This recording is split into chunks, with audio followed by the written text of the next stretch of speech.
Good morning, everyone. This is Emily, and welcome to your daily 10 minutes of Cafe English. It is Sunday, May 17th. And I am Lisa. Happy Sunday, everybody. Honestly, Sunday mornings are my favorite kind of morning. Mine too. Like, the whole house is quieter on a Sunday.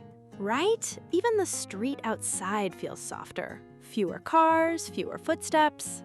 I made coffee this morning and sat by the window for 10 minutes. No phone, just watching the light move. Oh, that is the dream. I did the same, but with a cat on my lap. That is the dream. And every story I have today fits this slow Sunday energy. Oh, in what way? They are all about coming back together, reuniting. Different scales, but the same feeling. Oh, that's a beautiful theme for a Sunday. Walk me through the menu. Topic 1. Mother's Day spending in the U.S. just hit a record, and the way people are giving has shifted in a really interesting direction. Ooh, a record. Hit me with that number later. Topic 2. A cat in England was just found and returned to his owner after 4 years missing. 4 years.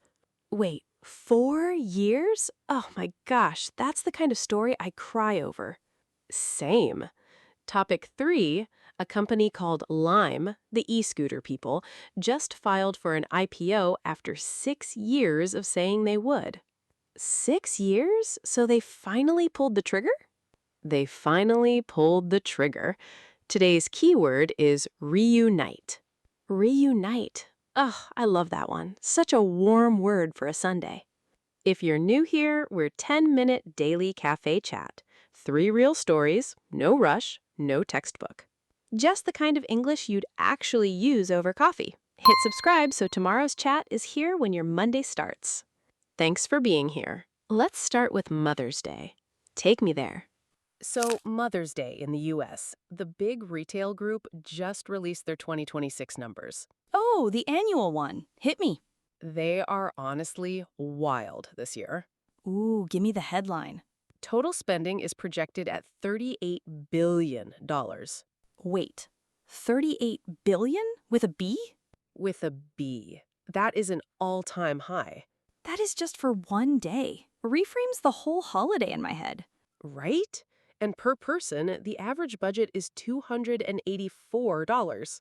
284. Honestly, higher than I would have guessed. Same. Here's a fun split. Give it to me. Men are budgeting around $346. Women are budgeting around $225. Oh, a $120 gap. That's a real difference. It is. And the analysts had an interesting take on why. Okay, what's the angle? Women tend to give to more than one mother figure. Their own mom, a stepmom, a sister, a daughter who's a mom. Oh, so they're spreading the love across multiple people. Exactly. So the per-person number looks smaller, but the total reach is wider. Honestly, that makes me feel good about the number. Me too. But the biggest shift this year is what people are buying, moving away from things toward experiences. Oh, like concerts, dinners out? Concerts, sports games, spa days, weekend getaways. Younger generations are leading that move.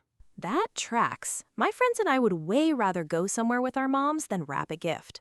Right. The day itself is the gift. Being together is the gift. Oh, that's such a sweet way to put it. And one more thing. Their chief economist had this great line about consumer mood right now. Oh, I love a good economist line. He called it gripe but swipe. Gripe but swipe? Okay, what does that mean? Gripe means to complain. Swipe is the card swipe. So people are complaining about prices, but they're still buying. Oh my gosh, that is so accurate, especially for a day where you'd never not show up. Exactly. And really, that's the heart of the story. Mother's Day is a day people choose to reunite almost no matter what the economy looks like. Reunite. Yeah, that word already feels right. Okay, topic 2. This one is going to melt you a little. Oh, good. I came prepared. A town in England called Portsmouth. Someone notices a cat stuck in a tiny gap between two brick buildings. How tiny? About 10 centimeters wide, and the cat is 1.5 meters back in the gap. Wait, 10 centimeters? That is like the width of a coffee mug. Pretty much. So the RSPCA, the Animal Welfare Organization, gets called in. Okay, animal welfare. Makes sense. Then the local fire and rescue team shows up. Then a vet from the area. 3 teams? Oh my gosh. 3 teams. The vet sedates the cat very gently, and the 3 of them work together to slowly pull him out.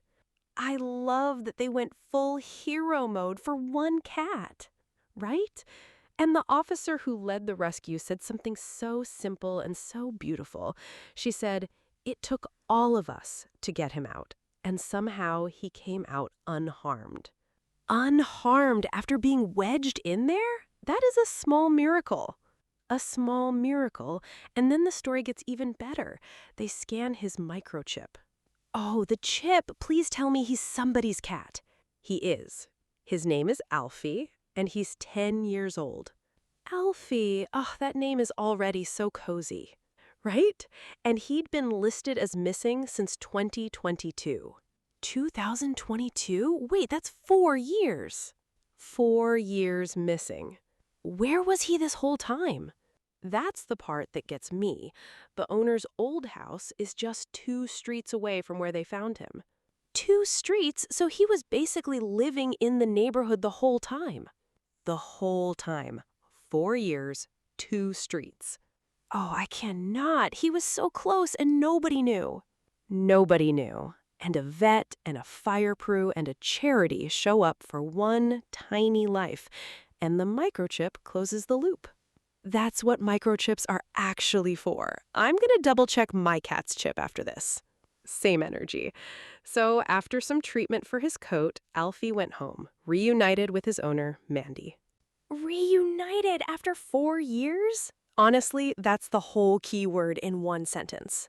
That's the whole keyword in one sentence. 4 years, 2 streets, 1 chip, 1 beautiful Sunday-shaped ending. I needed this today.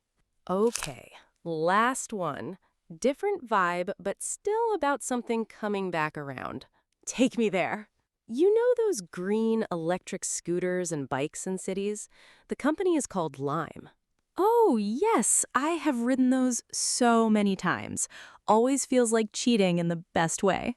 Right? So Lime just filed with the SEC. They're officially preparing to go public. Oh, wow. So an IPO is actually happening now? Actually happening. Filed on Friday, May 8th. Okay, why is this a big deal? Tons of companies go public. Because Lime has been talking about going public for 6 years. 6 years? That is a long warm-up. The CEO publicly mentioned it back in 2020, then again in 2021, then again in 2023. Wait, 3 different years they said, "We are doing it," and they didn't? 3 different years. Always delayed. So they're finally reuniting with a long-carried plan.